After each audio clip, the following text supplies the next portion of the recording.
Всем привет! Соскучились?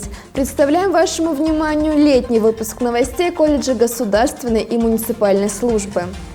За 3 месяца произошло много интересного. Устраивайтесь поудобнее и приятного вам просмотра. В 2019 учебном году наши курсанты сдавали зачет на квалификацию матроса-спасателя.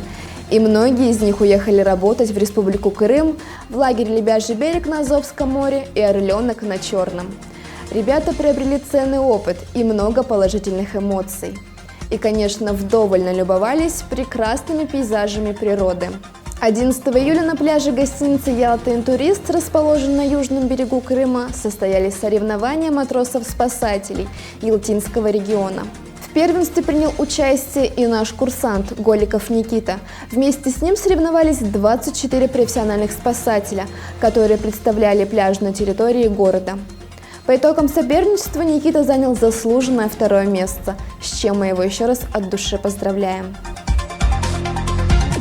Также этим летом состоялись сразу 3 административно значимых события для нашего колледжа. Первый из них – это подписание соглашения с представителями войск Национальной гвардии о создании на базе колледжа факультета Росгвардии.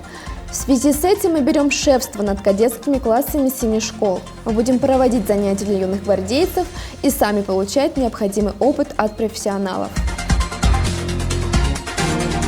Второе значимое событие – это выступление нашего учредителя Королюка Эдуарда Владимировича с отчетом о проделанной работе на Межведомственном совете по развитию добровольчества в Удмуртии.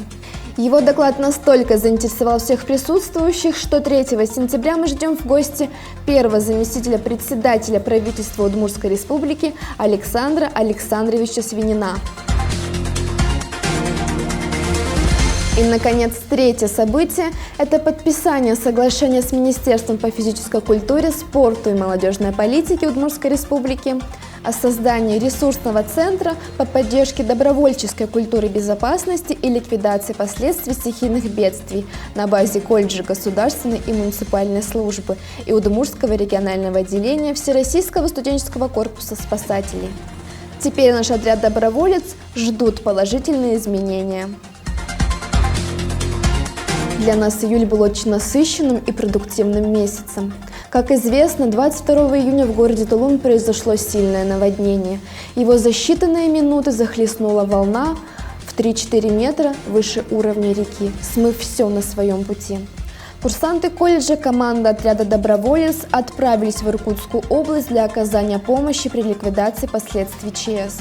На протяжении месяца ребята выполняли действительно очень тяжелую работу под чутким руководством профессиональных спасателей. Мы рады, что наши герои после всего пережитого вернулись целыми и невредимыми.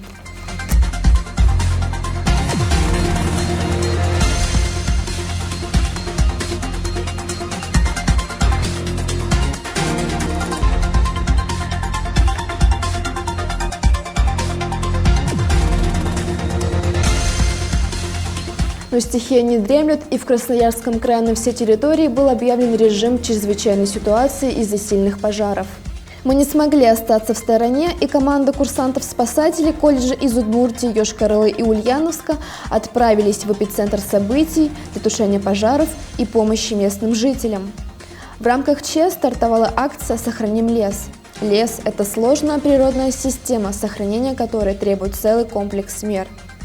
Сводная группировка ВСКС из региональных отделений в составе 100 человек из Москвы, Кемеровской, Свердловской, Омской и Ульяновской областей, Красноярского края, Республики Марий-Эл и Удмуртии работали в пострадавших районах, где за несколько дней было очищено более 100 тысяч квадратных метров территорий. Теперь там можно посадить новый лес.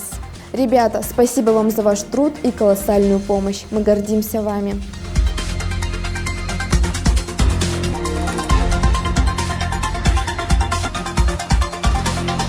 Август порадовал нас интересными и спортивными мероприятиями. В течение 2 дней с 1 по 2 августа на базе колледжа государственной и муниципальной службы проводились учебно-тренировочные сборы членов Удмуртского регионального отделения Всероссийского студенческого корпуса спасателей. Всего в сборах приняло участие 36 добровольцев Удмуртского регионального отделения ВСКС. Несмотря на капризы погоды, все участники получили заряд положительных эмоций и приобрели навыки, которые могут пригодиться им в жизни. А 8 августа стартовал первый всероссийский форум лидеров школы безопасности 2019. Сама суть форума – это единение структуры и обмен опытом среди регионов. Лидеры форума – это инициаторы, организаторы и создатели школы безопасности для детей в своих регионах. На мероприятии они представляли нашему вниманию проекты, которые были разработаны для движения школы вперед, для развития нашего общего дела. Сами лидеры участвовали в Олимпиаде, соревновались и обучались. Надеемся и в дальнейшем принимать у себя такие масштабные мероприятия. А на этом наш выпуск подошел к концу. Ждем всех на торжественную линейку 2 сентября в понедельник на площади возле Вечного огня. И до встречи в новом учебном году.